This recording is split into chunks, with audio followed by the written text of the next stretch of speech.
ಸಾಯಿರಾಮ್. ಆತ್ಮೀಯ ವೀಕ್ಷಕ ಬಾಂಧವರಿಗೆಲ್ಲ ಇವತ್ತಿನ ಜೀವನಾಮೃತ ಕಾರ್ಯಕ್ರಮಕ್ಕೆ ಸ್ವಾಗತ ಸುಸ್ವಾಗತ. ವೀಕ್ಷಕರೇ, ಇವತ್ತು ಭಾಳ ವಿಶೇಷವಾದಂಥ ಸಂಚಿಕೆಯನ್ನು ಮಾಡ್ತಾಯಿದ್ದೀನಿ. ಈ ಒಂದು ವಿಶೇಷ ಸಂಚಿಕೆಯಲ್ಲಿ ನಿಮ್ಮೆಲ್ಲರಿಗೊಂದು ಹೊಸ ವಿಷಯ ತಿಳಿಸ್ಬೇಕು ಅಂತ ಬಹಳ ಮನಸ್ಸಂಕಲ್ಪ ಮಾಡ್ಕೊಂಡಿದ್ದೀನಿ. ಏಕೆಂದರೆ ಈ ಭೂಮಿ ಮೇಲೆ ಯಾರ್ಯಾರು ವಾಸ ಮಾಡ್ತಿದ್ದಾರೋ ಅವರೆಲ್ಲರೂ ಇದು ತಪ್ಪದೆ ನೋಡಬೇಕಾದಂಥ ಒಂದು ಎಪಿಸೋಡ್ ಇದು. ಏನಪ್ಪ ಇವತ್ತಿನ ಎಪಿಸೋಡ್ ವಿಶೇಷತೆ ಅಂತಂದರೆ, ಯಾರ ಮನೆಯಲ್ಲಿ ಸದಾ ಕಳ್ತನ ಆಗ್ತಿರ್ತದೋ, ಪದೇ ಪದೇ ಕಳ್ತನ ಆಗ್ತಿರ್ತದೆ ಕೆಲವ್ರ ಮನೆಯಲ್ಲಿ.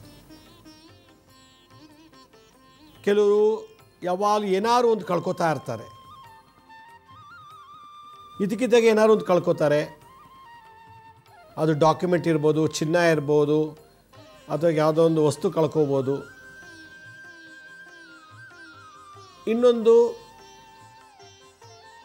ಕೆಲವರು ಮನೇಲಿ ಇದಕ್ಕಿದ್ದಾಗ ಬೆಂಕಿ ಬೀಳ್ಬೋದು. ಬೆಂಕಿ ಅವಘಡ, ಬೆಂಕಿಯ ಅನಾಹುತಗಳು ಆಗ್ತಾ ಇರ್ತದೆ ಕೆಲವು ಕಡೆ ಎಲ್ಲ. ಗ್ಯಾಸ್ ಸಿಲಿಂಡರ್ ಬ್ಲಾಸ್ಟ್ ಆಗ್ಬೋದು, ಇದಕ್ಕಿದ್ದಾಗ ಎಲೆಕ್ಟ್ರಿಕ್ ಸರ್ಕ್ಯೂಟ್ನಲ್ಲಿ ಏನೋ ಹೆಚ್ಚು ಕಮ್ಮಿ ಆಗಿ ಅದು ಗ್ರೌಂಡ್ ಆಗಿ ಫೈರ್ ಆಕ್ಸಿಡೆಂಟ್ಸ್ ಆಗೋದು. ಕೆಲವು ಟೈಮು ಇದಕ್ಕಿದ್ದಾಗೆ ವೆಹಿಕಲೇ ಕಳ್ಕೊಂಡ್ಬಿಡ್ತಾರೆ. ಟೂ ವೀಲರ್ ಪಾರ್ಕ್ ಮಾಡಿದೆ ಕಳ್ತನ ಆಗಿರ್ತದೆ, ಕಾರೇ ಕಳ್ತನ ಮಾಡಿಬಿಟ್ಟಿರ್ತಾರೆ. ವಾಹನ ಅಪಹರಣ, ವಸ್ತುಗಳ ಅಪಹರಣ ಆಗೋದು. ಊರೇ ಎಷ್ಟೋ ಸಲ ಕಳ್ತನ ನಡೀತದೆ. ಊರಲ್ಲೆಲ್ಲ ಪೂರ್ತಿ ಕಳ್ತನ ಆಗ್ತಿರ್ತದೆ. ಒಂದು ಈ ಮನೇಲಿ ಕಳ್ತನ ಆದರೆ ನೆಕ್ಸ್ಟ್ ಇನ್ನೊಂದು ವಾರ ಇನ್ನೊಂದು ಮನೇಲಿ ಕಳ್ತನ ಆಗಿಬಿಡ್ತದೆ. ಇನ್ನೊಂದು 15 ದಿವಸಕ್ಕೆ ಇನ್ನೊಬ್ಬರು ಮನೆ ಕಳ್ತನ ಆಗುತ್ತೆ. ಚೋರ ಭಯ, ಅಗ್ನಿ ಭಯ, ಮತ್ತು ನಾವು ಸಂಪಾದಿಸೋಂಥ ದುಡ್ಡು ಲಾಕರಲ್ಲಿ ಇಟ್ಟಿರ್ತೀವಿ ಮನೆ ಒಳಗಡೆ, ಕಣ್ಣಿಗೆ ಕಾಣಲ್ಲ, ಅದು ಕದ್ಬಿಟ್ಟಿರ್ತಾರೆ. ನಾವು ಸಂಪಾದಿಸಿ ಅದರಿಂದ ಒಡವೆಗಳನ್ನು ಮಾಡಿಸ್ಕೊಂಡಿರ್ತೀವಿ. ಬೆಳ್ಳಿ ತಟ್ಟೆ ಚೊಂಬುಗಳಿರ್ಬೋದು, ಬೆಳ್ಳಿ ಲೋಟಗಳಿರ್ಬೋದು, ವಜ್ರದ ಓಲೆಗಳು, ವಜ್ರದ ನೆಕ್ಲೆಸು, ಚಿನ್ನ, ಬೆಳ್ಳಿ, ನವರತ್ನ, ಹೀಗೆ ಹಲವಾರು ಆಭರಣಗಳನ್ನು ನಾವು ಇದ್ದಕ್ಕಿದ್ದಾಗ ಮನೇಲಿ ಕಳ್ತನ ಆಗ್ತಿರ್ತದೆ. ಇದು ಮನೆ ಅಂದಮೇಲೆ ಇವೆಲ್ಲ ಸಹಜ. ಊರು ಅಂದಮೇಲೆ ಅವಘಡ, ಅಗ್ನಿ ಭಯ ಆಗೋದು ಸಹಜ. ಮನೆ ಅಂದಮೇಲೆ ಏನಾದ್ರು ಒಂದು ಬೆಂಕಿ ಅನಾಹುತಗಳಾಗೋದು ಕೂಡ ಸಹಜ. ಈ ಥರದ್ದು ಇತ್ತೀಚೆಗೆ ಕಲಿಯುಗದಲ್ಲಿ ಭಾಳ ಜಾಸ್ತಿ ಆಗ್ತಾ ಇದೆ. ಅದಕ್ಕೆ ಯಾರ ಮನೆಯಲ್ಲಿ ನಿತ್ಯ ಕಳ್ತನಗಳಾಗ್ತಿರ್ತದೋ ಆ ಕಳ್ಳ ಮನೆ ಒಳಗೆ ಇರ್ಬೋದು, ಕಳ್ಳರು ಇಲ್ಲ ಹೊರಗಿನ ಕಳ್ಳರು ಬಂದು ಕಳ್ತನ ಮಾಡ್ಕೊಂಡು ಹೋಗ್ಬೋದು. ಕಳ್ತನದಲ್ಲಿ ಒಡವೆ ಇರ್ಬೋದು, ವಸ್ತ್ರ ಇರ್ಬೋದು, ದುಡ್ಡು ಇರ್ಬೋದು, ಅಥವಾ ಯಾವುದು ಬೇರೆ ಒಂದು ಐಟಮ್ಸ್ ಇರ್ಬೋದು, ಟಿ ವಿ ಇರ್ಬೋದು, ಕ್ಯಾಮ್ರಾ ಇರ್ಬೋದು, ಏನೋ ಕತ್ಕೊಂಡು ಹೋಗ್ಬಿಡ್ತಾರೆ. ಎರಡನೇದು, ಯಾವ ಮೂಮೆಂಟಲ್ಲಿ ಯಾರ ಮನೇಲಿ ಯಾವಾಗ ಬೆಂಕಿ ಅನಾಹುತ ಆಗುತ್ತೋ ಗೊತ್ತಿಲ್ಲ. ನಮ್ಮ ಮನೇಲಿ ಕಳ್ತನ ಆಗಬಾರ್ದು, ಬೆಂಕಿ ಅನಾಹುತ ಆಗಬಾರ್ದು, ಶತ್ರುಗಳಿಂದ ನಮ್ಮ ಮೇಲೆ ದಾಳಿ ಆಗಬಾರ್ದು ಅನ್ನೋದಾಗಿದ್ದರೆ, ಅದು ಪಕ್ಕದ ಮನೆಯವ್ರ ಶತ್ರು ಇರ್ಬೋದು, ಎದುರುಗಡೆ ಮನೆಯವ್ರ ಶತ್ರುನ ಮೇಲೆ ದಾಳಿ ಮಾಡ್ಬೋದು, ನಮ್ಮ ಹಿಂದ್ಗಡೆ ಇರೋರು ಒಬ್ಬರು ಹಿಂದ್ಗಡೆ ಮನೇಲಿ, ಅಥವಾ ನಾವು ಆಫೀಸಲ್ಲಿ ಈ ಥರದಲ್ಲಿ ಜಾಗದಲ್ಲಿ ಬಂದು ಗಲಾಟೆ ಮಾಡೋದು, ರೋಲ್ ಕಾಲ್ ಮಾಡೋದು, ಚಾಕು ಚೂರಿ ತೋರಿಸಿ ದುಡ್ಡು ಕಿತ್ಕೊಳ್ಳೋದು, ಈ ಥರದ್ದೆಲ್ಲ ಬ್ಲ್ಯಾಕ್ ಮೇಲ್ ಮಾಡೋದು ಇತ್ತೀಚೆಗೆ ಜಾಸ್ತಿ ಆಗ್ತಾಯಿದೆ. ಇದನ್ನೆಲ್ಲ ತಡೆಗಟ್ಟಬೇಕು ಅಂತ ನಾವು ಪೊಲೀಸ್ ಸ್ಟೇಷನ್ಗೆ ಹೋಗಿ ಕಂಪ್ಲೇಂಟ್ ಕೊಟ್ಟರೆ ಪೊಲೀಸರು ಸರಿಯಾಗಿ ಸೀರಿಯಸ್ಸಾಗಿ ಹುಡುಕೋದೇ ಸಿಗ್ತಾರೆ. ಅವರು ಅಕಸ್ಮಾತ್ ಸಿಕ್ಕಲಿಲ್ಲ ಅಂದರೂ ಅವರು ಏನು ಮಾಡೋಕ್ಕಾಗಲ್ಲ. ಅದಕ್ಕೆ ನಮ್ಮ ಮನೇಲಿ ಸದಾ ಕಳ್ತನ ಆಗ್ತಿದೆ ಅನ್ನೋರು, ನಮ್ಮ ಮನೇಲಿ ಯಾವಾಗಲೂ ಬೆಂಕಿ ಅವಘಡ ಆಗ್ತಿದೆ, ಶತ್ರುಗಳ ಕಾಟ ಜಾಸ್ತಿ ಆಗ್ತಿದೆ, ಇದರಿಂದ ನಮಗೆ ಮಾನಹಾನಿ, ಧನಹಾನಿ, ನೆಮ್ಮದಿ ಹಾನಿ, ಆರೋಗ್ಯ ಹಾನಿ ಎಲ್ಲವೂ ನಷ್ಟ ಆಗ್ತಿದೆ ಅನ್ನೋರಿಗೆ ಇವತ್ತು ನಾನೊಂದು ವಿಶೇಷವಾದಂಥ ವಿದ್ಯೆಯನ್ನು ನಿಮಗೆ ಕಲಿಸ್ತಾ ಇದ್ದೀನಿ. ಮತ್ತೊಮ್ಮೆ ಹೇಳ್ತೀನಿ, ನಿಮ್ಮ ಮನೇಲಿ ಕಳೆದು ಹೋದ ವಸ್ತುಗಳು ಮತ್ತೆ ಬರಬೇಕು, ಕಳ್ಳತನ ಆಗಬಾರ್ದು, ಕಳ್ಳತನ ಆಗೋಗಿದೆ, ಬೆಂಕಿ ಅವಘಡ ಆಗೋಗಿದೆ, ಮುಂದೆ ಬೆಂಕಿ ಅನಾಹುತಗಳಾಗಬಾರ್ದು, ಶತ್ರು ದಾಳಿ ಹಿಂದೆ ನಡೆದಿದೆ, ಇನ್ಮೇಲೆ ಶತ್ರು ದಾಳಿ ಆಗಬಾರ್ದು ಅನ್ನೋದಾಗಿದ್ದರೆ ಏನು ಮಾಡಬೇಕು ಮುಂಜಾಗ್ರತೆ ಕ್ರಮ ಅನ್ನೋ ವಿಚಾರನ ಇವತ್ತಿನ ವಿಶೇಷ ಸಂಚಿಕೆಯಲ್ಲಿ ನಾನು ನಿಮಗೆ ತಿಳಿಸೋಕ್ಕೆ ಪ್ರಯತ್ನ ಪಡ್ತೀನಿ. ಒಬ್ಬ ಮನುಷ್ಯ ತಾನು ಚೆನ್ನಾಗಿ ಬದುಕಬೇಕು ಅನ್ನೋ ಆಸೆಗೋಸ್ಕರ ಕಳ್ತನ ಮಾಡಿ ಆ ಕಳ್ತನದಿಂದ ಬಂದಂಥದ್ದನ್ನು ಮಾರಿ ಜೀವನ ನಡೆಸ್ತಾನೆ. ಯಾಕೆಂದ್ರೆ ಅವ್ನಿಗೆ ಹೊಟ್ಟೆಪಾಡಿಗೆ ಕಳ್ತನ ಮಾಡ್ತಾನೆ. ಹೊಟ್ಟೆಪಾಡಿಗೆ ರೌಡಿಸಮ್ ಮಾಡ್ತಾರೆ. ಅವನೆಷ್ಟು ದುಡ್ಡು ಕೊಡ್ತಾನೆ, ಇಲ್ಲಿ ಬಂದು ರೌಡಿಸಮ್ ಮಾಡ್ತಾನೆ. ದ್ವೇಷ ಅಸೂಯೆಗಳಿಗೆ ಶತ್ರುಗಳು ಸೃಷ್ಟಿ ಆಗ್ತಾ ಇದ್ದಾರೆ. ಮತ್ತು ಪ್ರಕೃತಿಲಿ ಯಾವಾಗ ಬೇಕಾದ್ರೂ ಎಂಥ ಅವಘಡಗಳಾದರೂ ಆಗ್ಬೋದು. ಬೆಂಕಿ, ಅದರಲ್ಲೂ ಅಗ್ನಿ ದುರಂತಗಳು, ಅಗ್ನಿ ಬಗ್ಗೆ ನಾನು ಹೇಳ್ತಾ ಇದ್ದೇನೆ. ಸೊ ಅಗ್ನಿ ಭಯ, ಚೋರ ಭಯ, ಶತ್ರು ಭಯ, ಈ 3 ಭಯಗಳು ನಮ್ಮ ವಾಸ ಮಾಡುವಂಥ ಮನೆಯಲ್ಲಿ ನಡಿಲೇಬಾರ್ದು. ನಾವು ವಾಸ ಮಾಡೋ ಮನೆಯಲ್ಲಿ ಕಳ್ಳತನ, ಅಗ್ನಿ ದುರಂತ, ಶತ್ರುಗಳ ಬಾಧೆ ಇರಬಾರ್ದು. ಇದರಿಂದ ಹೊರಗೆ ಬರಬೇಕು. ಈಗಾಗಲೇ ನಡೆದೋಗಿದೆ, ಕಳ್ಳತನ ಆಗೋಗಿದೆ, ಅಗ್ನಿ ದುರಂತ ಮನೇಲಿ ಆಗೋಗಿದೆ. ಫ್ಯಾಕ್ಟ್ರಿಲಿ ಇರ್ಬೋದು, ಫ್ಯಾಕ್ಟ್ರಿಲಿ ಹತ್ಕೊಂಡು ಹಿಡಿದೋಗುತ್ತೆ. ಎಷ್ಟೋ ಕೆಲವು ಫ್ಯಾಕ್ಟ್ರಿ ಅಗ್ನಿ ದುರಂತ ಆಗಿದೆ. ಎಷ್ಟೋ ಫ್ಯಾಕ್ಟ್ರಿಲಿ ದಿನನಿತ್ಯ ಕಳ್ಳತನಗಳು ನಡೀತಾ ಇದೆ. ಫ್ಯಾಕ್ಟ್ರಿಗಳಲ್ಲಿ, ಅದರಲ್ಲೂ ಗಾರ್ಮೆಂಟ್ಸ್ ಫ್ಯಾಕ್ಟ್ರಿ, ಮ್ಯಾನುಫ್ಯಾಕ್ಚರ್ ಫ್ಯಾಕ್ಟ್ರಿ, ಇಂಥ ಕಡೆಯಲ್ಲೆಲ್ಲ ಕಳ್ಳತನಗಳು ಜಾಸ್ತಿ ಆಗ್ತಾ ಇದೆ. ಒಳಗೇ ಶತ್ರುಗಳು ಸೃಷ್ಟಿ ಆಗ್ತಾ ಇದ್ದಾರೆ. ಇದನ್ನೆಲ್ಲ ಗಮನಕ್ಕೆ ತಗೊಂಡು ಇವತ್ತು ನಾನು ನಿಮಗೆ ಒಂದು ವಿಶೇಷವಾದ ವಿದ್ಯೆ ಕಲಿಸ್ತಾ ಇದ್ದೀನಿ. ಇದು ಕಲ್ತ್ಕೊಳ್ಳಿ, ಪ್ರಾಕ್ಟೀಸ್ ಮಾಡಿ ಮನೆಯಲ್ಲಿ. ನೀವು ಕಲಿತು ಇನ್ನೊಬ್ಬರಿಗೂ ಕಲಿಸೋವಂಥ ಒಂದು ಸಮರ್ಥರಾಗಿರಿ. ನಮ್ಮ ಮನೆಯಲ್ಲಿ ಕಳ್ತನ ಜಾಸ್ತಿ ಇದೆ ಅಂತ ಭಾಳ ಜನ ಕಂಪ್ಲೇಂಟ್ ಮಾಡ್ತಾ ಇದ್ದಾರೆ. ಯಾರೋ ಒಬ್ಬರು ಮನೆಯಲ್ಲಿ ಹಿಂದುಗಡೆ ಟಾಯ್ಲೆಟ್ನ ಡೆಮಾಲಿಷ್ ಮಾಡಿ ಏನೋ ಒಂದು ಹೊಸ ಕಟ್ಟಡ ಕಟ್ತಾಯಿದ್ರು ಅನಿಸುತ್ತೆ. ಕೂಲಿಗೆ ಬಂದಂಥ ಕೆಲಸಗಾರರು ಕೆಲಸ ಮಾಡ್ತಿದ್ದಾರೆ. ಇವರು ಮನೆಯಲ್ಲಿ ಯಾರೋ ಒಬ್ಬರು ಬೆಲ್ ಮಾಡಿದ್ರು ಅಂಥೇಳಿ ಹೊರಗಡೆ ಬಾಲು ತೆಗೆದು ಅವ್ರ ಜೊತೆ ನಿಂತ್ಕೊಂಡು ಮಾತಾಡ್ತಿದ್ದಾರೆ. ಹಿಂದುಗಡೆ ಕೆಲಸಗಾರರು ಕೆಲಸ ಮಾಡ್ತಿದ್ದಾರೆ. ಸರಿ, ಫೋನಲ್ಲಿ ಮಾತಾಡ್ತಿದ್ರು. ಹೊರಗೋಗಿ ಮಾತಾಡಿಬಿಟ್ಟು ಅವ್ರು ಏನಿತ್ತು ಏನೋ ಮುಗಿಸ್ಕೊಂಡು ಮನೆ ಒಳಗೆ ಬಂದಿದ್ದಾರೆ. ಬಂದು ಕೂತ್ಕೊಂಡು ಇವ್ರ ಪಾಡು ಅಡುಗೆ ಮನೆ ಕೆಲಸ ಮಾಡ್ತಾಯಿದ್ದಾರೆ. ಕೆಲಸದವ್ರು ಮನೆ ಬಿಟ್ಟು ಅಲ್ಲೋ ಕೆಲಸ ಮಾಡಿ ಹೋದರು, ನಾಳೆ ಬೆಳಗ್ಗೆ ಬರಬೇಕು ಅಂತೇಳಿ. ನೋಡ್ತಾರೆ,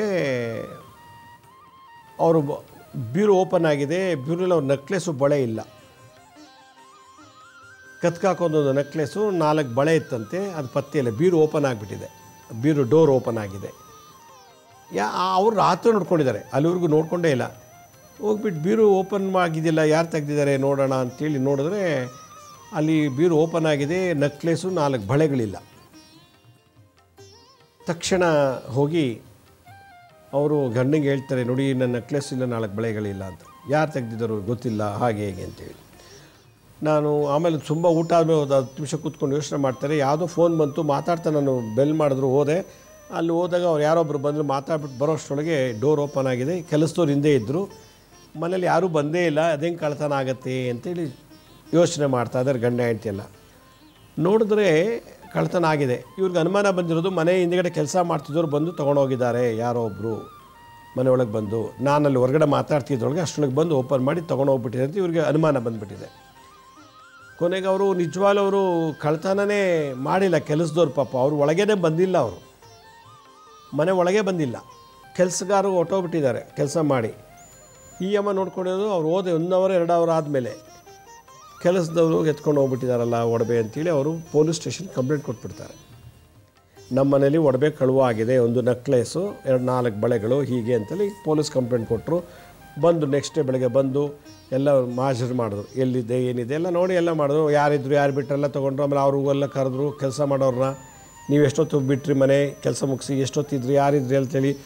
ಅವ್ರು ನಮಗೇನು ಗೊತ್ತಿಲ್ಲ ಅಂತೇಳಿ ಹುಡ್ಕೊಂಡು ಚೆನ್ನಾಗಿ ಹೊಡೆದು ಬಿಟ್ಟಿದ್ದಾರೆ ಪೊಲೀಸರು ಆ ಕೂಲಿ ಕೆಲಸ ಮಾಡೋರಿಗೆ. ನಿಜ ಹೇಳ್ತೇ ಇಲ್ವಾ ಅಂತೇಳಿ ಹೊಡೆದು ಬಡ್ದು ಎಲ್ಲ ಮಾಡಿಬಿಟ್ಟು ಕಳ್ಳತನ ಆರೋಪ ಅವ್ರ ಮೇಲೆ ಆಯಿತು. ಇದು ಒಂದು ಸ್ಟೋರಿ.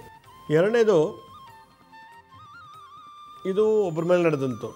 3 ತಿಂಗಳಿಗೆ 4 ತಿಂಗಳಿಗೆ 5 ತಿಂಗಳಿಗೆ ಮನೇಲಿ ಕಳ್ಳತನ ನಡೀತಾನೆ ಆಯಿತು. ಒಬ್ಬರು ಮನೆಯಲ್ಲಿ ಕಳ್ಳತನ ನಡೀತಾನೆ ಇರ್ತದೆ. ಇವ್ರು ಕಂಪ್ಲೇಂಟ್ ಕೊಡ್ತಾನೆ ಇರ್ತಾರೆ. ಕೊನೆ ಪೊಲೀಸ್ ಡಿಪಾರ್ಟ್ಮೆಂಟ್ ಬೇಜಾರಾಗಿಬಿಟ್ಟು, ಏನು ನಿಮ್ಮ ಮನೇದು ಒಂದೇ ದೊಡ್ಡ ಕಂಪ್ಲೇಂಟ್, ನಮಗೆ ಸರಿಯಾಗಿ ಲಾಕ್ ಮಾಡ್ಕೊಂಡು ಹೋಗ್ಬೇಕ್ರಿ, ಕಳ್ತನ ಆಯಿತು ಅಂತ 3 ತಿಂಗಳಿಗೊಂದು ಸಲ ಕಳ್ತನ, 5 ತಿಂಗಳಿಗೊಂದು ಸಲ ಅಂತ ನಿಮ್ಮ ವರ್ಷಕ್ಕೆ 4-5 ಕಂಪ್ಲೇಂಟ್ ಕೊಡ್ತಿರೋದು ಕಳ್ತನ ವಿಚಾರದಲ್ಲಿ, ಹಾಗೆ ಹೀಗೆ ಅಂಥೇಳಿ ಪೊಲೀಸರು ಬೈದು ಕಳಿಸ್ತಿದ್ದಾರೆ. ಇವ್ರಿಗೂ ಬೈತಾರಲ್ಲ ಅಂದ್ಬಿಟ್ಟು ಕಳ್ತನ ಆದರೂ ಕೂಡ ಕಂಪ್ಲೇಂಟ್ ಕೊಡೋದು ನಿಲ್ಲಿಸ್ಬಿಟ್ಟಿದ್ದಾರೆ. ಆಗಾಗ 3 ತಿಂಗಳಿಗೆ 2 ತಿಂಗಳಿಗೆ 5 ತಿಂಗಳಿಗೆ ಕಳ್ತನ ನಡೀತಾನೇ ಇದೆ. ಕಂಟಿನ್ಯೂಸ್ ಸರಣಿ ಚೋರ ಕೃತ್ಯ. ಸರಣಿ ಅಂದರೆ ಸೀರೀಸಾಗಿ ಒಂದಾದ್ಮೇಲೆ ಒಂದು ಕಳ್ತನ ನಡೀತಾನೆ ಇದೆ. ಇದು ಒಡವೆ ಹೋಯ್ತು, ಕ್ಯಾಮ್ರಾ ಹೋಯ್ತು, ಬಟ್ಟೆಗಳು ಹೋಯ್ತು. ಒಂದು ಸಲ ಟಿ ವಿನೇ ಎತ್ಕೊಂಡು ಹೊಟ್ಟೋಗ್ಬಿಟ್ಟಿದ್ದಾರೆ, ಯಾರೊಬ್ಬರು ರೂಮಲ್ಲಿದ್ದ ಟಿ ವಿನೇ ಎತ್ಕೊಂಡು ಹೊಟ್ಟೋಗಿದ್ದಾರಂತೆ. ಅವರು ಬೆದರ್ಕೊಂಡು ಮನೆಯೇ ಖಾಲಿ ಮಾಡಿಬಿಟ್ರು. 5-6 ಸಲ ಕಳ್ತನ ಆಯ್ತಲ್ಲ ಅಂಥೇಳಿ ಮನೆಯೇ ಖಾಲಿ ಮಾಡಿಬಿಟ್ರು. ಅವರು ಮಾಡಿ ಬಾಡಿಗೆ ಕೊಟ್ಬಿಟ್ಟು ಅವ್ರು ಇನ್ಯಾವುದೋ ಬಾಡಿಗೆ ಮನೆಗೆ ಹೋದರು. ಇದು ಒಂದು ವಿಷಯ. ಇದಕ್ಕಿದೀಗ ಮನೆ ಒಳಗೆ ಬೆಂಕಿ ಎತ್ಕೊಂಡ್ಬಿಟ್ಟಿದೆ. ಹೆಂಗೆ ಎತ್ಕೊಳ್ತು ಅಂತ ಗೊತ್ತೇ ಇಲ್ಲ. ಆಮೇಲೆ ಪಕ್ಕದ ಮನೆಯವ್ರು ಯಾರೋ ಒಬ್ಬರು ತಾತ ಮನೆಯೊಳಗೆ ಬೆಂಕಿ ಹೊಗೆ ಬರ್ತಿದ್ದು ನೋಡ್ಬಿಟ್ಟು ಬೆಂಕಿ ಬರ್ತಿದೆ ಅಂತೇಳಿ ಇವ್ರು ಮಧ್ಯಾಹ್ನ ಮಲಗಿದ್ದಾರೆ ಬೆಡ್ರೂಮಲ್ಲಿ. ಅಡುಗೆ ಮನೆ ಕಡೆ ಎಲ್ಲೋ ಒಂದು ಕಡೆ ಬೆಂಕಿ ಬರ್ತಿದೆ. ಸಡನ್ ನೋಡಿದ್ರೆ ಏನೂ ಆಗಿಲ್ಲ, ಯಾರಿಗೂ ಸಾವು ಬಂದಿಲ್ಲ. ಇದಕ್ಕಿದ್ದಕ್ಕೆ ಬೆಂಕಿ ಎತ್ಕೊಂಡ್ಬಿಟ್ಟಿದೆ. ಇದೊಂದು ದುರಂತ. ದೊಡ್ಡ ದೊಡ್ಡ ಫ್ಯಾಕ್ಟ್ರಿಲಿ ಬೆಂಕಿ ದುರಂತ. ದೊಡ್ಡ ದೊಡ್ಡ ಫ್ಯಾಕ್ಟ್ರಿಲಿ ಐಟಮ್ಸೇ ಕಣ್ಣಿಗೆ ಮಾಯ ಆಗಿಬಿಡ್ತಾ ಇದೆ, ಮಾರಾಟ ಮಾಡ್ಕೊಂಡ್ಬಿಡ್ತಿದ್ದಾರೆ ಕತ್ಕೊಂಡೋಗಿ. ಹೀಗೆ ಪಾಪ ಅವರು ಬಂಡವಾಳ ಹಾಕಿ ಫ್ಯಾಕ್ಟ್ರಿ ಓಪನ್ ಮಾಡಿದ್ರೆ ಕಳ್ತನ ಆಗ್ತಾನೆ ಇದೆ. ಅವ್ರಿಗೆ ಲಾಭ ಎಲ್ಲಿ ಬರುತ್ತೆ? ಇದೊಂದು ದೊಡ್ಡ ಯೋಚನೆ. ಇಲ್ಲಿ ಇಂಡಸ್ಟ್ರಿ ಒಳಗೆ ಕಳ್ತನ. ಆಮೇಲೆ ಮೊನ್ನೆ ಯಾರೋ ಒಬ್ಬರು 2 ವೀಲರ್ ವರ್ಷದಿಂದ ಹೊರಗಡೆ ಬೀದಿ ಹೊರಗಡೆ ನಿಲ್ಲಿಸ್ತಾರಂತೆ. 2 ವೀಲರ್ನ ವೆಹಿಕಲ್ನ 5-6 ವರ್ಷದಿಂದ ಹೊರಗಡೆ ನಿಲ್ಲಿಸಿದ್ದಾರೆ. ಒಂದು ದಿನ ರಾತ್ರಿ ವೆಹಿಕಲ್ಲೇ ಕಣ್ಣಿಗೆ ಕಾಣ್ತಿಲ್ಲ. ನೋಡಿದ್ರೆ ವೆಹಿಕಲ್ಲೇ ಪತ್ತೆ ಇಲ್ಲ. 5-6 ವರ್ಷದಿಂದ ನಿಂತಿದ್ದ ಜಾಗದಲ್ಲಿ ನಿಲ್ಲಿಸ್ತಾ ಇದ್ದಾರೆ. ಹೋಗೋದು ಬೆಳಗ್ಗೆ ತೊಗೊಂಡೋಗೋದು, ರಾತ್ರಿ ಬಂದು ಪಾರ್ಕ್ ಮಾಡೋದು. ಅದೇ ಜಾಗದಲ್ಲಿ 5-6 ವರ್ಷದಿಂದ ನಿಲ್ಲಿಸ್ತಿದ್ದಾರೆ. ಒಂದು ದಿನ ಆ 2 ವೀಲರ್ ಪತ್ತೆನೇ ಇಲ್ಲ. ಕಾರಲ್ಲಿ ಸ್ಟೀರಿಯೋ ಅದು ಟೇಪ್ ರೆಕಾರ್ಡರ್ ಎತ್ಕೊಂಡು ಹೋಗ್ಬಿಟ್ಟಿದ್ದಾರೆ. ಕಾರಲ್ಲಿ ಸಣ್ಣ ಟಿ ವಿ ಎತ್ಕೊಂಡು ಹೊಟ್ಟೋಗ್ಬಿಟ್ಟಿದ್ದಾರೆ. ಡೋರು ಹಾಕಿದ್ರು ಕೂಡ, ಕಾರ್ ಲಾಕ್ ಮಾಡಿದ್ರು ಕೂಡ. ಹೀಗೆ ಎಲ್ಲ ಕಡೆ ಕಳ್ತನ, ಅಗ್ನಿ ದುರಂತ, ಚೋರ ಭಯ. ಕೆಲವರು ಮನೆ ಮುಂದೆ ಬಂದು ಗಲಾಟೆ ಮಾಡೋದು, ಇದಕ್ಕಿದ್ದಾಗೆ ರೌಡಿಸಮ್ ಮಾಡಿಸೋದು ದುಡ್ಡು ಕೊಟ್ಟು. ಈ ಥರದ ಶತ್ರುಗಳ ಭಯದಿಂದ ಈ ಒಂದು ದುರಂತ ನಮ್ಮ ಜೀವನದಲ್ಲಿ ನಡೀತಾ ಇದೆ. ಅದಕ್ಕೆ ಇದನ್ನೆಲ್ಲ ತಡೆಗಟ್ಟಬೇಕು ಅಂಥೇಳಿ ಇವತ್ತು ನಾನೊಂದು ದೀಪಚಕ್ರ ಆರಾಧನೆಯನ್ನು ಹೇಳ್ಕೊಡ್ತೀನಿ ಎಲ್ರಿಗೂ. ಮನೇಲಿ ಕಳ್ತನ ಆಗಬಾರ್ದು, ಕಳೆದೋಗಿರೋ ವಸ್ತು ಸಿಗಬೇಕು. ಯಾವಾಗ ನೆಕ್ಲೆಸು 4 ಬಳೆ ಕಳೆದೋಗಿತ್ತೋ ನಾನು ಅವ್ರಿಗೊಂದು ಹೇಳಿದೆ, ಇದೊಂದು ಮಂತ್ರ ಜಪ ಮಾಡಿ ಅಂಥೇಳಿ. ಒಂದು 2 ದಿನ ಜಪ ಮಾಡಿದ್ರು. ಜಪ ಮಾಡಿದ್ಮೇಲೆ ಗೊತ್ತಾಯಿತು ಅವ್ರ ಸ್ವಂತ ಮಗನೇ ಕಳ್ತನ ಎತ್ಕೊಂಡು ಹೋಗ್ಬಿಟ್ಟಿದ್ದ. ಪಾಪ ಕೆಲಸ ಮಾಡೋರು ಯಾರೂ ತೊಗೊಂಡೋಗಿರಲಿಲ್ಲ. ನಮ್ಮಮ್ಮ ಎಲ್ಲಿ ಬೀಗಿದ ಕೈ ಇಟ್ಟಿರ್ತಾಳೆ ಬೀರುದು ಅಂತೇಳಿ ಮಗನಿಗೆ ಚೆನ್ನಾಗಿ ಗೊತ್ತಿತ್ತು. ಮಗ ಬಂದ, ಒಂದು 5 ನಿಮಿಷಕ್ಕೆ ಬಂದ, ಓಪನ್ ಮಾಡ್ದ, ಏನು ಬೇಕು ಎತ್ಕೊಂಡು ತೊಗೊಂಡು ಹೊಟ್ಟೋಗ್ಬಿಟ್ಟಿದ್ದಾನೆ ಒಡವೆ ವಸ್ತುವೆಲ್ಲ. ಅಮ್ಮ ಹೊರಗಡೆ ಮಾತಾಡ್ತಿದ್ದಾರೆ. ಮಗ ಹೆಂಗೆ ಒಳಗೆ ಬಂದ, ಬೇರೆ ಕಡೆ ಇನ್ನೊಂದು ಎಂಟ್ರೆನ್ಸ್ ಇತ್ತು ಅನ್ಸುತ್ತೆ, ಬಂದುಬಿಟ್ಟು ಅವನು ಎಕ್ಸ್ಪೆಕ್ಟೇ ಮಾಡಲಿಲ್ಲ ಈ ಥರ ಒಳ್ಳೆ ಅವಕಾಶ ಸಿಗುತ್ತೆ ಅಂತೇಳಿ. ಮಗ ಎತ್ಕೊಂಡು ಹೊಟ್ಟೋಗ್ಬಿಟ್ಟಿದ್ದಾನೆ. ಎತ್ಕೊಂಡೋಗಿ ಅದನ್ನು ಮಾರಿಬಿಟ್ಟು ಆ ದುಡ್ಡಲ್ಲಿ ಡ್ರಿಂಕ್ಸು ಎಲ್ಲ ಮಜಾ ಮಾಡಿಬಿಟ್ಟಿದ್ದಾನೆ. 1 ವಾರ ಪೂರ್ತಿ ಎಲ್ಲ ಮಜಾ ಮಾಡಿಬಿಟ್ಟಿದ್ದಾರೆ ಫ್ರೆಂಡ್ಸ್ ಜೊತೆಗೆ. ಹೀಗೆ ಕಳೆದು ಹೋದ ವಸ್ತುನ ಮತ್ತೆ ಬರಬೇಕು ಅನ್ನೋದಾದರೆ, ಮನೆ ಒಳಗೆ ಕಳ್ತನ ಆಗಬಾರ್ದು ಅಂದರೆ, ಬೆಂಕಿ ಅವಘಡ ಆಗಬಾರ್ದು ಅಂದರೆ, ಶತ್ರುಗಳ ಕಾಟ ನಮಗೆ ತಪ್ಪಿಸ್ಬೇಕು ಅನ್ನೋದಾಗಿದ್ದರೆ, ನಾನಿವತ್ತೊಂದು ಒಳ್ಳೆಯ ಹೊಸ ದೀಪಚಕ್ರ ಆರಾಧನೆ, ನಾನೀಗ ತೋರಿಸುವಂಥ ಚಕ್ರ ಆರಾಧನೆ ಯಾವುದಪ್ಪ ಅಂತಂದರೆ ಕಾರ್ತಿವೀರಾರ್ಜುನ ದೀಪಚಕ್ರ ಆರಾಧನೆ ಅಂತ ಇದೆ. ಇದು ಕಾರ್ತಿವೀರಾರ್ಜುನ ತಂತ್ರಸಾರ ಅಂತೇಳಿ ಒಂದು ತಂತ್ರಸಾರ ಇದೆ. ಆ ತಂತ್ರಸಾರದಲ್ಲಿ ಬರುವಂಥ ಒಂದು ವಿಶೇಷ, ದತ್ತಾತ್ರೇಯರ ಪರಮ ಭಕ್ತನಾದಂಥ ಕಾರ್ತಿವೀರಾರ್ಜುನರು ಈ ಕಳೆದು ಹೋದ ವಸ್ತುಗಳ ಬಗ್ಗೆ, ಕಳ್ತನ ಆಗೋದ್ರ ಬಗ್ಗೆ, ಬೆಂಕಿ ಅವಘಡಗಳು, ಅಗ್ನಿ ಅವಘಡ, ಶತ್ರುಬಾಧೆಯನ್ನು ನಿವಾರಣೆ ಮಾಡುವಂಥ ವಿಶೇಷವಾದಂಥ ಶಕ್ತಿ ಇರೋದು ಕಾರ್ತಿವೀರಾರ್ಜುನ. ಈ ಕಾರ್ತಿವೀರಾರ್ಜುನ ದೀಪಚಕ್ರ ಆರಾಧನೆಗೆ ಬೇಕಾಗಿರುವಂಥ ಐಟಮ್ಸ್ ಏನಪ್ಪ ಅಂತಂದರೆ, 12 ಮಣ್ಣಿನ ದೀಪಗಳು ಬೇಕು. ಅಥವಾ ಮಣ್ಣಿನ ದೀಪ ಇಲ್ಲಾಂದರೆ 12 ಪಂಚಲೋಹದ್ದು, ತಾಮ್ರದ್ದೋ ಅಥವಾ ಬೆಳ್ಳಿದೋ ಯಾವ್ದು ಬೇಕಾದ್ರೂ ಯೂಸ್ ಮಾಡ್ಬೋದು. ಈ 12 ಮಣ್ಣಿನ ದೀಪಗಳನ್ನು ಫಸ್ಟು ರೆಡಿ ಮಾಡ್ಕೋಬೇಕು. ಅದಕ್ಕೆ ಬೇಕಾದಂಥ ತೈಲ, ದೀಪ ಹಚ್ಚಲಿಕ್ಕೆ ಎಣ್ಣೆ. ಆ ಎಣ್ಣೆಗೆ ಯಾವ ಎಣ್ಣೆ ಬೇಕಪ್ಪ ಅಂದರೆ ಕಡಲೆಕಾಯಿ ಎಣ್ಣೆ ಬೇಕು, ಅಥವಾ ಸೂರ್ಯಕಾಂತಿ ಎಣ್ಣೆ. ಕಡಲೆಕಾಯಿ ಎಣ್ಣೆ ಗುರುಗ್ರಹ. 12 ದೀಪಕ್ಕಾಗೋಷ್ಟು ಎಣ್ಣೆ ಮತ್ತು ಒಂದೊಂದು ದೀಪದಲ್ಲೂ ಕೂಡ 9 ಎಳೆ ಇರುವಂಥ ದೀಪದ ಬತ್ತಿಗಳು ಬೇಕು. ಹತ್ತಿ, ಶುದ್ಧ ಹತ್ತಿಯಿಂದ 9 ಎಳೆ ಮಾಡಿರುವಂಥ ಬತ್ತಿ ಬೇಕು. ಅರಿಶಿನ, ಕುಂಕುಮ, ಗಂಧ, ಅಕ್ಷತೆ, ಹೂವು, ಊದುಬತ್ತಿ, ಮಂಗಳಾರತಿ ಮಾಡಲಿಕ್ಕೆ ತಟ್ಟೆ, ತುಪ್ಪದ ಆರತಿ ಮಾಡ್ಬೋದು, ಇಲ್ಲ ಕರ್ಪೂರದ ಆರತಿ ಮಾಡ್ಬೋದು. ನೈವೇದ್ಯಕ್ಕೆ ಕಾರ್ತಿವೀರ್ಜ ನೈವೇದ್ಯಕ್ಕೆ ಹಣ್ಣು ಕಾಯಿ ಮಾಮೂಲಿನಂತೆ ಪಂಚಫಲಗಳು 5 ರೀತಿ ಹಣ್ಣುಗಳನ್ನು ದೇವರ ನೈವೇದ್ಯಕ್ಕೆ ಇಡಬೇಕು. ವೀಳ್ಯದೆಲೆ, ಅಡಿಕೆ ಮತ್ತು 12 ಕಾಯಿನ್ಗಳನ್ನು ನೀವು ರೆಡಿ ಮಾಡ್ಕೋಬೇಕು. 12 ಕಾಯಿನ್ಸ್, ₹1 ಕಾಯಿನೋ ₹5 ಕಾಯಿನೋ ಅಂತ. ಇದೆಲ್ಲ ಆದಮೇಲೆ ದೀಪಗಳನ್ನ ಇಡಬೇಕು ಅಂತಂದರೆ ನಾವು ಒಂದು ಬಾಳೆ ಎಲೆ ಅಥವಾ ವೀಳ್ಯದೆಲೆ ಮೇಲೆ ಸಗಣಿಯನ್ನು ಇಟ್ಟು ಸಗಣಿ ಮೇಲೆ ದೀಪ ಇಡಬೇಕು. ಅದಕ್ಕೆ ಸ್ವಲ್ಪ 1 kg ಅಷ್ಟು ಅಥವಾ 3/4 kg ಅಷ್ಟು ಹಸುವಿನ ಸಗಣಿ, 12 ವೀಳ್ಯದೆಲೆ ಅಥವಾ 12 ಬಾಳೆ ಎಲೆಗಳು ಚಿಕ್ಕ ಚಿಕ್ಕದು ಪೀಸು ದೀಪಕ್ಕೆ ಇಡೋವಂಥದ್ದು. ಪೂಜೆಗೂ ನೈವೇದ್ಯಕ್ಕೆ ವೀಳ್ಯದೆಲೆ, ಅಡಿಕೆ ಎಲ್ಲ ತಂದು ರೆಡಿ ಮಾಡಿಕೊಂಡು ಇದನ್ನು ಹುಣ್ಣಿಮೆ ಆದ 3 ದಿನಕ್ಕೆ ಅಥವಾ ಹುಣ್ಣಿಮೆ ದಿವಸ ಇದನ್ನು ಮಾಡಬೇಕು. ಅಮಾವಾಸ್ಯೆ ದಿವಸ ಮಾಡ್ಬೋದು, ತಪ್ಪೇನಿಲ್ಲ. ಅಮಾವಾಸ್ಯೆ ದಿವಸ ಮಾಡಿದ್ರೆ ಕಳ್ತನ ಆಗಲ್ಲ. ಹುಣ್ಣಿಮೆ ದಿನ ಮಾಡಿದ್ರೆ ಬೆಂಕಿ ಅವಘಡಗಳು ಆಗೋದಿಲ್ಲ. ಅಮಾವಾಸ್ಯೆ ಹುಣ್ಣಿಮೆಲಿ ಮಾಡ್ಬೋದಾ? 2 ಸಲನೂ ಅಮಾವಾಸ್ಯೆಲೂ ಮಾಡ್ಬೋದು, ಹುಣ್ಣಿಮೆಲೂ ಮಾಡ್ಬೋದು.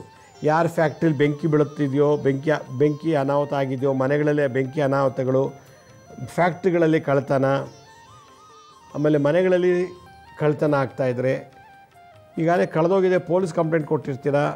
ಆದರೂ ಕೂಡ ಇದನ್ನು ಮಾಡೋದ್ರಿಂದ ಕಳೆದು ಹೋದ ವಸ್ತು ಮತ್ತೆ ಸಿಗೋ ಚಾನ್ಸಸ್ ಇದೆ. ಹೀಗೆ ಈ ಒಂದು ಕಾರ್ತಿವೀರ್ಜನ ದೀಪಚಕ್ರಾರಾಧನೆ ಮಾಡೋದ್ರಿಂದ ನಿಮಗೆಲ್ಲ ಥರ ಬೆನಿಫಿಟ್ ಆಗುತ್ತೆ. ಇದನ್ನು ಒಂದು ಸಂಧ್ಯಾ ಕಾಲದಲ್ಲಿ ಅಮಾವಾಸ್ಯೆ ಇರಬೇಕು ಅಥವಾ ಹುಣ್ಣಿಮೆ ಇರಬೇಕು. ಪೂರ್ತಿ ಅಮಾವಾಸ್ಯೆ ಪೂರ್ತಿ ಹುಣ್ಣಿಮೆ ಮಾಡಿದ್ರೆ ಬಹಳ ಒಳ್ಳೆಯದು. ರಂಗೋಲಿ ಅಥವಾ ಬಳಪದಲ್ಲಿ ನೋಡಿ, ನಾನು ಚಿತ್ರದಲ್ಲಿ ತೋರಿಸ್ತಾ ಇದ್ದೀನಿ, ಒಂದು ದೊಡ್ಡ ತ್ರಿಕೋನ ಅಧೋಮುಖವಾಗಿ ಬರಿಬೇಕು. ಅಧೋಮುಖ ಅಂದರೆ ಉಲ್ಟಾ ದೊಡ್ಡದಾಗಿ ಒಂದು ತ್ರಿಕೋನ ಬರೀಬೇಕು. ಒಂದು 3 feet by 4 feetಲ್ಲಿ ದೊಡ್ಡದಾಗಿ ತ್ರಿಕೋನ ಬರಿಬೇಕು. ತ್ರಿಕೋನ, ದೊಡ್ಡ ತ್ರಿಕೋನ. ಅದು ಮಧ್ಯಭಾಗದಲ್ಲಿ 6 ತ್ರಿಕೋನಗಳನ್ನು ಬರಿಬೇಕು. 6 ತ್ರಿಕೋನ ನೋಡಿ, ಚಿತ್ರದಲ್ಲಿ ತೋರಿಸ್ತಾ ಇದ್ದೀನಿ. ಬೀಜಾಕ್ಷರ ಬರೆಯುವಷ್ಟು ಜಾಗ ದೊಡ್ಡದಾಗಿರಬೇಕು. ಮೊದಲು ದೊಡ್ಡ ತ್ರಿಕೋನ ಬರೀರಿ. ಮಧ್ಯಭಾಗದಲ್ಲಿ 6 ತ್ರಿಕೋನಗಳನ್ನು ಬರಿಬೇಕು. ನಕ್ಷತ್ರ ಆಕಾರದಲ್ಲಿ ಬರೆದಿದ್ದೀನಿ. ಒಂದೊಂದು 6 ತ್ರಿಕೋನ ಆಯಿತು. 6 ತ್ರಿಕೋನಗಳಾದ ಮೇಲೆ ಅದ್ರ ಒಳಗಡೆ ಬೀಜ ಮಂತ್ರದನ್ನು ಬರಿಬೇಕು. ಯಾವುದು ಬೀಜ ಮಂತ್ರ ಬರಿಬೇಕು? ಮಧ್ಯದಲ್ಲಿ ಕ್ಲೀಮ್ ಅಂತ ಬರಿಬೇಕು. ಬ್ರಹ್ಮಸ್ಥಾನದಲ್ಲಿ ಕ್ಲೀಮ್ ಅಂತೇಳಿ, ಆ ಕ್ಲೀಮ್ ಮೇಲೆ ಬ್ರೂಮ್ ಅನ್ನೋ ಅಕ್ಷರ ಬರಿಬೇಕು. ಬ್ರೂಮ್, ಭೂಮಿಲಿ ಇಟ್ಟಂಥ ವಸ್ತುಗಳು ಕಳುವಾಗಬಾರ್ದು, ಕಳೆದೋಗಿದ್ರೆ ವಾಪಸ್ ಬರಬೇಕು. ಅದಕ್ಕೆ ಬ್ರೂಮ್ ಅಂತ ಬರಿಬೇಕು. ಆಮೇಲೆ ಆಮ್ ಅಂತ ವಾಯುವ್ಯದಲ್ಲಿ, ಆಮ್ ಈಶಾನ್ಯದಲ್ಲಿ ಮ್ರೀಂ, ಪೂರ್ವದಲ್ಲಿ ಓಂ, ಮತ್ತು ಆಗ್ನೇಯದಲ್ಲಿ ಪ್ರೋಮ್. ಪ್ರೋಮ್ ಅನ್ನೋದು ಬೀಜ ಮಂತ್ರ ಕಳ್ತನ ಆಗದೇ ಇರಲಿ ಅಂತ. ಪ್ರೋಮ ಅಕ್ಷರ ಚೋರ ಭಯವನ್ನು, ಚೋರ ಕೃತ್ಯವನ್ನು ನಾಶ ಮಾಡುವಂಥದ್ದು. ಪ್ರೋಮ್ ಪ್ರೋಮ್ ಪ್ರೋಮ್ ಅಂತ ಹೇಳ್ತೀವಿ ನಾವು ಮಾಲಮಂತ್ರದಲ್ಲ. ಪ್ರೋಮ್ ಅಂದರೆ ಕಳ್ತನ ಆಗಬಾರ್ದು ಅಂತೇಳಿ. ಇದು ಚೌಕಾಕಾರದಲ್ಲಿ ಬರೆದಿರೋದು. ಆಮೇಲೆ ಮ್ರೀಮ್ ಅಂತ ಒಂದು ಅಕ್ಷರ ಬರಿಬೇಕು ಈ ಕಡೆ ಸೈಡಲ್ಲಿ. ಚಿತ್ರದಲ್ಲಿ ನಿಮಗೆಲ್ಲ ತೋರಿಸಿ ನೋಡಿ. ಆ ಒಳಗಡೆ 6 ಕೋನಗಳಲ್ಲಿ, ಷಟ್ಕೋನಗಳಲ್ಲಿ ಮಧ್ಯದಲ್ಲಿ ಕ್ಲೀಮ್ ಅಂತ ಬರಿಬೇಕು. ಆಮೇಲೆ ಈ 4 ದಿಕ್ಕಿನಲ್ಲೂ ಪೂರ್ವ, ಪಶ್ಚಿಮ, ಉತ್ತರ, ದಕ್ಷಿಣ ಅದರಲ್ಲಿ ಪ್ರೋಂ ಮ್ರೀಂ ಹುಂ ಪಟ್ ಅಂತ ಬರಿಬೇಕು.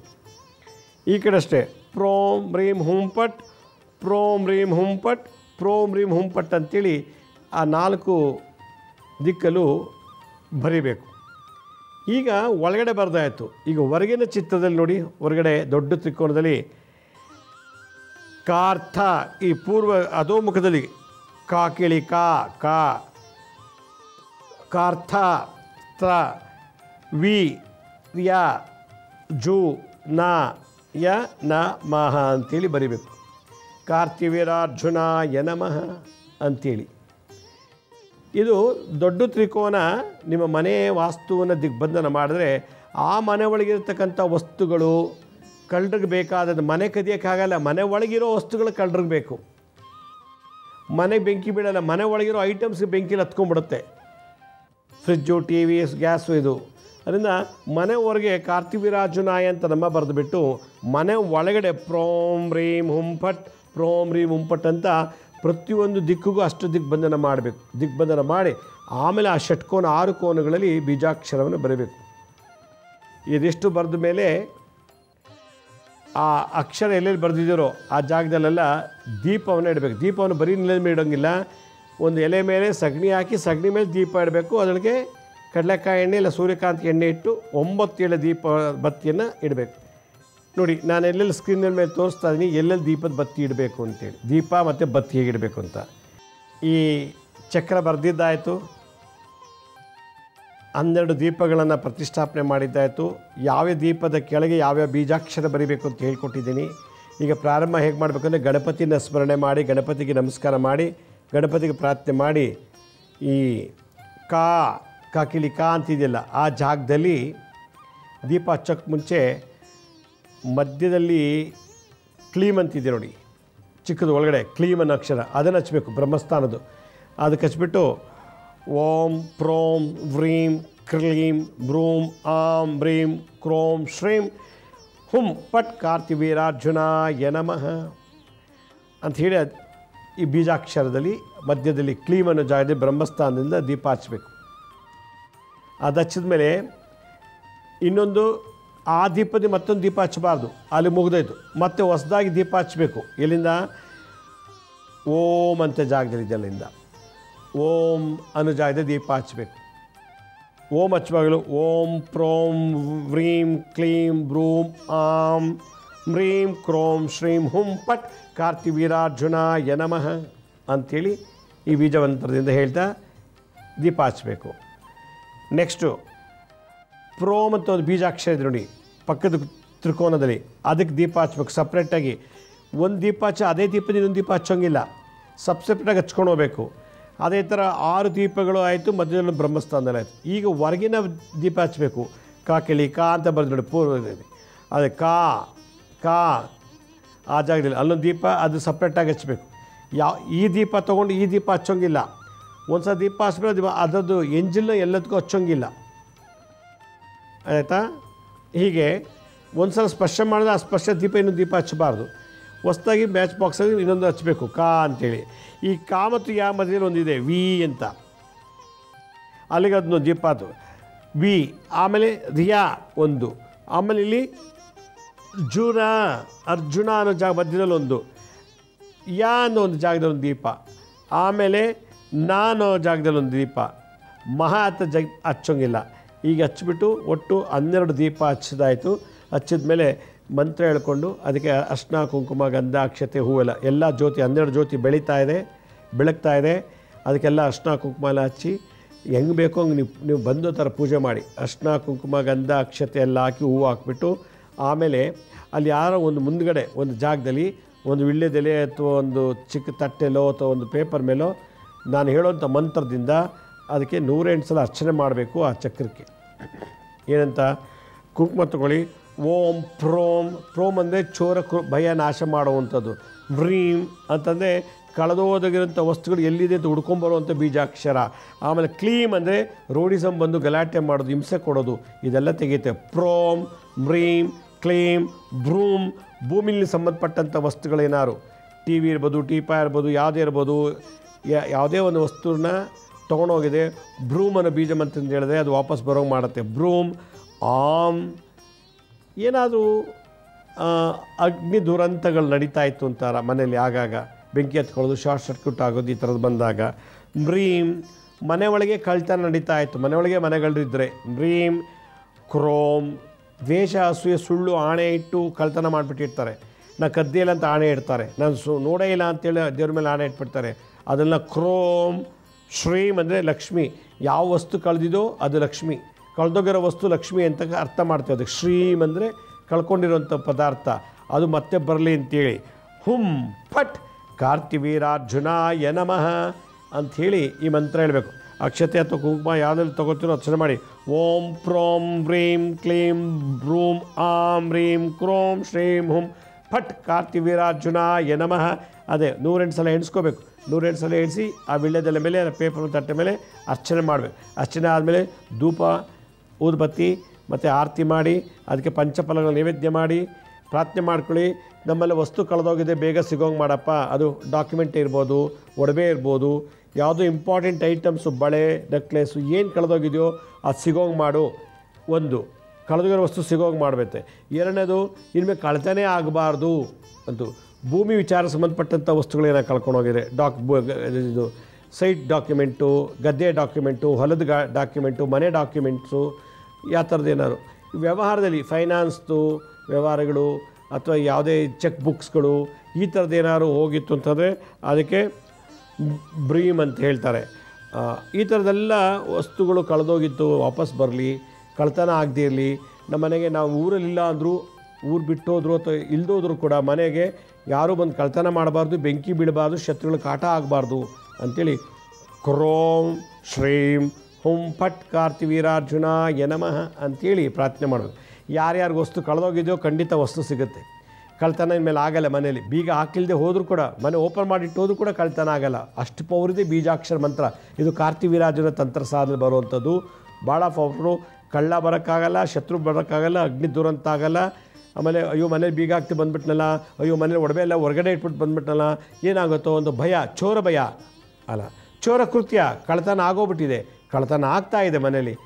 ಚೋರ ಭಯ, ಚೋರ ಕೃತ್ಯ, ಇವೆರಡಕ್ಕೂ ದಿಗ್ಬಂಧನ ಮಾಡಲಿಕ್ಕೆ ಈ ಬೀಜಾಕ್ಷರದಿಂದ ಪೂಜೆ ಮಾಡಬೇಕು. ಇದಿಷ್ಟು ಮಾಡಿದ್ದೇ ಆಯಿತು ಅಂದರೆ ಆಮೇಲೆ ಎಲ್ಲ ಎದ್ದು 108 ಸಲ ಕುಂಕುಮದಲ್ಲೋ ನೀವು ಯಾವುದಲ್ಲೋ ಅಕ್ಷತೆಲೋ ಅರ್ಚನೆ ಮಾಡಿದ್ದೀರಾ, ಎದ್ದು ನಿಂತು ಧೂಪ ದೀಪ ಎಲ್ಲ ತೋರಿಸಿ ನೈವೇದ್ಯ ಮಾಡಿ ನೀವು ಆ ಭಕ್ತಿಯಿಂದ ಪ್ರಾರ್ಥನೆ ಮಾಡಿ ಅದಕ್ಕೆ ಪ್ರದಕ್ಷಿಣೆ ಮಾಡಬೇಕು. ಆ ಚಕ್ರಕ್ಕೆ ಪ್ರದಕ್ಷಿಣೆ ಮಾಡಿ ಪ್ರಾರ್ಥನೆ ಮಾಡ್ಕೊಳ್ಳಿ. ನಮಗೆ ನಮ್ಮ ಊರಲ್ಲಾಗಲಿ, ನಮ್ಮ ಮನೇಲಾಗಲಿ ಕಳ್ತನ ಆಗಬಾರ್ದು, ನಾವು ಮನೇಲಾಗಲಿ, ನಮ್ಮ ಫ್ಯಾಕ್ಟ್ರಿಲೇ ಆಗಲಿ ಕಳ್ತನ ಆಗಬಾರ್ದು, ಬೆಂಕಿ ಬೀಳಬಾರ್ದು, ಶತ್ರುಗಳ ಕಾಟ ಆಗಬಾರ್ದು. ಮತ್ತು ಇವೆಲ್ಲಕ್ಕಿಂತ ಹೆಚ್ಚಾಗಿ ನಮ್ಮನೆ ಒಳಗೆ ಯಾರಾದ್ರು ಕಳ್ತನ ಮಾಡೋಂಥ ಮನಸ್ಸು ಕೂಡ ಕೊಡಬಾರ್ದು. ಮಗನೇ ಕದ್ದುಬಿಡೋದು, ಹೆಂಡತಿ ಕತ್ಕೊಂಡ್ಬಿಡೋದು, ಗಂಡನೇ ಕದ್ದುಬಿಡೋದು, ಈ ಥರದ್ದೆಲ್ಲ ಭಾಳ ಕೃತ್ಯಗಳು ನಡೀತದೆ. ಈ ಥರ ದೋಷಗಳು ಮನೆ ಬಾಗಿಲಲ್ಲಿದ್ದಾಗ ನಾವು ಅದನ್ನು ತಡೆಗಟ್ಟಕ್ಕೆ ಮನೆ ಮೇಲೆ ಕಂಪ್ಲೇಂಟ್ ಕೊಡೋಕ್ಕೆ ನಮಗೆ ಅಸಹ್ಯ ಆಗುತ್ತೆ. ಮಗನ ಮೇಲೆ ಕಂಪ್ಲೇಂಟ್ ಕೊಟ್ಟರೆ ಏನು ಮಗನಿಗೆ ಕಳ್ತನ ಕಳಿಸಿದ್ರೆ ಅಂಥ ಮಗ ಇಟ್ಕೊಂಡಿದ್ದೀರಲ್ರಿ, ಪೊಲೀಸರು ಬೈತಾರೆ. ಅದರಿಂದ ಒಂದು ಸ್ವಲ್ಪ ಪೊಲೀಸ್ ಕಂಪ್ಲೇಂಟ್ ಕೊಡೋಕ್ಕೂ ಭಯ, ಬೇಜಾರಾಗುತ್ತೆ, ಅವಮಾನ ಆಗುತ್ತೆ. ಅಕಸ್ಮಾತ್ ಹೊರಗಿನವ್ರು ಕದ್ದಿದ್ರೆ ವಾಪಸ್ ತಂದು ಕೊಡಲಿ. ಹೊರಗಡೆ ಕತ್ಕೊಂಡು ಹೋಗಿರೋ ಕಳ್ಳ ಯಾರು ಅಂತಾದ್ರೂ ಗೊತ್ತಾಗುತ್ತೆ ಈ ಪೂಜೆ ಯಂತ್ರ ಮಾಡೋದ್ರಿಂದ. ಕಳ್ಳ ಸಿಗ್ತಾನೆ, ವಸ್ತು ಸಿಗದೇ ಇರ್ಬೋದು, ಕಳ್ಳ ಸಿಗ್ತಾನೆ, ಕಳ್ಳನೂ ಸಿಗ್ತಾನೆ, ವಸ್ತುನೂ ಸಿಗುತ್ತೆ ಕಳೆದೋದದ್ದು. ಮನೇಲಿ ಕಳ್ಳರು ಉಟ್ಕೊಳ್ಳಲ್ಲ, ಮನೇಲಿ ಕಳ್ತನ ಆಗಲ್ಲ, ಅಗ್ನಿ ಭಯ ಬರೋದಿಲ್ಲ, ಶತ್ರು ಕಾಟ ಇರೋಲ್ಲ. ಇದಿಷ್ಟು 7 ತೊಂದರೆಗಳ ನಿವಾರಣೆ ಮಾಡ್ಕೋಬೇಕು ಅಂದರೆ ಕಾರ್ತಿವೀರಾಜನ ಯಂತ್ರ ಪೂಜೆ, ದೀಪಚಕ್ರ ಆರಾಧನೆ ಮಾಡಬೇಕು. ಇದು ಭಾಳ ವಿಶೇಷವಾದ ವಿಧಿ. ಇದು ಎಲ್ಲೂ ಸಿಗಲ್ಲ ನಿಮಗೆ. ಯಾವ ಬುಕ್ಕಲ್ಲಿ ಇಂಟರ್ನೆಟ್ಟಲ್ಲಿ ಹೇಳ್ಕೊಡಲ್ಲ ಇದನ್ನೆಲ್ಲ. ಯಾವ ಬುಕ್ಕಲ್ಲೂ ಇಂಟರ್ನೆಟ್ಟಲ್ಲಿ ಎಲ್ಲೂ ಸಿಗ್ತಿಲ್ಲ. ಇದು ಗುರು ಪರಂಪರೆಯಿಂದ ಬಂದಂಥ ವಿದ್ಯೆ. ಇದನ್ನು ನಾನು ಕಲಿಸಿದ್ದೀನಿ. ನಿಮ್ಮನೆ ಫ್ಯಾಕ್ಟ್ರಿ, ಮನೆ, ಗೋಡನ್ನು ಎಲ್ಲೂ ಕಳ್ತನ ಆಗಬಾರ್ದು. ಕಳ್ತನ ಆಗಿದ್ರೆ ವಾಪಸ್ ಬರಬೇಕು. ಕಳೆದೋಗಿರೋ ವಸ್ತು ಕಳ್ಳನ ಸಮೇತ ಮಾಲ್ ಸಿಗಬೇಕು. ಬೆಂಕಿ ಅವಘಡ, ಶತ್ರು ಅವಘಡ ಆಗಬಾರ್ದು ಅಂದರೆ ಇದನ್ನು ಹುಣ್ಣಿಮೆ ಅಮಾವಾಸ್ಯೆಯಲ್ಲಿ ಮಾಡ್ತಾ ಬನ್ನಿ, ಖಂಡಿತ ಒಳ್ಳೆಯದಾಗತ್ತೆ. ಇವಾಗ ಹುಣ್ಣಿಮೆ ಅಮಾವಾಸ್ಯೆ ದಿವಸ ಇದೆಲ್ಲ ಬರೆದಾಯಿತು, ಪೂಜೆ ಮಾಡಿದ್ದಾಯಿತು. ಪೂಜೆ ಮಾಡಿದ ತಕ್ಷಣ ದೀಪ ಆರಿಸ್ಬಾರ್ದು, ದೀಪ ತೆಗಿಬಾರ್ದು. ನೆಕ್ಸ್ಟ್ ಡೇ ಬೆಳಗ್ಗೆ ಇದನ್ನು ಉದ್ವಾಸನೆ ಮಾಡಬೇಕು. ಮಾಡೋದಕ್ಕೆ ಮುಂಚೆ ಹಾಲಿನಲ್ಲಿ ಅರ್ಘ್ಯ ಕೊಡಬೇಕು ಕಾರ್ತಿವೀರಾರ್ಜುನನಿಗೆ. ಒಂದು ಉದ್ದರಣೆ ಹಾಲು ತೊಗೊಳ್ಳಿ. ಓಂ ಕಾರ್ತಿವೀರಾರ್ಜುನಾಯ ನಮಃ ಅಂಥೇಳಿ ಅದನ್ನು ಒಂದು ಪಾತ್ರೆಗೆ ಬಿಡಬೇಕು. ಅರ್ಘ್ಯ ಅಂದರೆ ಒಂದು ಸ್ಪೂನು ಹಾಲು ತೊಗೊಂಡು ಮಂತ್ರ ಹೇಳ್ಬಿಟ್ಟು ಒಂದು ತಟ್ಟೆಗೆ ಬಿಟ್ಬಿಡ್ಬೇಕು. ಹೀಗೆ 21 ಇಲ್ಲ 48 ಇಲ್ಲ 54 ಇಲ್ಲ 108 ಸಲ ಕಾರ್ತಿವೀರಾಜನ ಅರ್ಘ್ಯ ಕೊಡೋದ್ರಿಂದ ಬಹಳ ಒಳ್ಳೆಯದು ಅಂತ ಹೇಳ್ತಾರೆ. ಇದೆಲ್ಲ ಆದಮೇಲೆ ನೀವು ನೆಕ್ಸ್ಟ್ ಡೇ ಬೆಳಗ್ಗೆಗೆ ಆ ದೀಪ ಎಲ್ಲ ಆಫ್ ಆಗಿರ್ತದೆ, ಎಲ್ಲ ತೆಗೆದುಬಿಟ್ಟು ಅದನ್ನೆಲ್ಲ ಕ್ಲೀನಾಗಿ ಒರೆಸಿ ಅರ್ಚನೆ ಮಾಡಿರೋದೆಲ್ಲ ಮನೆ ಮಂದಿಯೆಲ್ಲ ಇಟ್ಕೋಬೇಕು. ಮನೆ ಮಂದಿಗೆಲ್ಲ ಕೊಡಿ.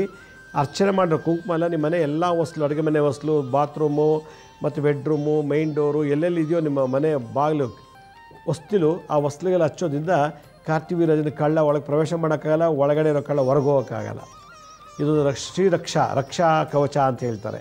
ಇದು ಮನೆಯೊಳಗೆ ಯಂತ್ರ ಪೂಜೆ ಮಾಡಿ ದೀಪಚಕ್ರ ಆರಾಧನೆ ಮಾಡಿ ಮಾಡೋವಂಥದ್ದು. ಇದಿಷ್ಟು ನೀವು 1-2 ಸಲ, ವರ್ಷಕ್ಕೆ 1 ಸಲ 2 ಸಲ ಮಾಡ್ತಿದ್ರೆ ಮನೇಲಿ ಹಿಂದೆ ಗೃಹಪ್ರವೇಶ ಮಾಡಿದ್ಮೇಲೆ ಚೋರ ಹೋಮ ಅಂತ ಮಾಡ್ತಿದ್ರು. ಅದ್ರ ಜೊತೆಗೆ ಕಾರ್ತಿವೀರಾಜಂದು ಈ ಥರ ಹೋಮ ಮಾಡ್ತಿದ್ರು. ಗೃಹಪ್ರವೇಶದಲ್ಲಿ ಕಾರ್ತಿವೀರಾಜನ ಹೋಮ ಮಾಡೋದ್ರಿಂದ ಮನೇಲಿ ಕಳ್ತನ ಆಗಲ್ಲ, ಬೆಂಕಿ ಬೀಳಲ್ಲ, ಶತ್ರುಗಳು ಬರಲ್ಲ ಆ ಮನೆಗೆ. ಈಗ ಅದು ಮಾಡೋದಿಲ್ಲ ಯಾರು ಗುರುಪ್ರವೇಶ ದಿವಸ. ಗುರುಪ್ರವೇಶ ದಿವಸ ಕಾರ್ತಿವೀರಾಜನ ಹೋಮನೇ ಮಾಡಲ್ಲ. ಅದು ಹೆಸರೇ ಮರ್ತುಬಿಟ್ಟಿದ್ದಾರೆ ಅನಿಸುತ್ತೆ ನಮ್ಮ ಪ್ರಕಾರ. ಎಲ್ಲೆಲ್ಲಿ ಕಾರ್ತಿವೀರಾಜನ ಹೋಮ ಪೂಜೆ ಮಾಡ್ತಾರೋ ವಸ್ತು ಕಳ್ತನ ಆಗಲ್ಲ, ಕಳೆದೋದ್ರೂ ಕೂಡ ಮತ್ತೆ ವಾಪಸ್ ಸಿಗೋ ಥರ ಇರ್ತದಲ್ಲಿ. ಕಳ್ಳ ಯಾರು, ಹೆಂಕದ್ದ ಎಲ್ಲ ಗೊತ್ತಾಗ್ತದೆ. ಬೆಂಕಿ ಅವಘಡಗಳು, ಶತ್ರುಬಾಧೆಗಳು ಯಾವುದೂ ಇರೋದಿಲ್ಲ. ಇವಾಗ ಏನು ಮಾಡಲ್ಲ, ಎಲ್ಲ ಸತ್ಯನಾರಾಯಣ ಪೂಜೆ ಮಾಡಿಸ್ತಾರೆ. ಎಲ್ಲರೂ ಸತ್ಯನಾರಾಯಣ ಪೂಜೆ ಮಾಡಿಸ್ಬಾರ್ದು ನನ್ನ ಪ್ರಕಾರ. ಅದು ನಡೆದು ಬಂದಿರಬೇಕು ಗೋತ್ರದ ಸತ್ಯನಾರಾಯಣ ಪೂಜೆ.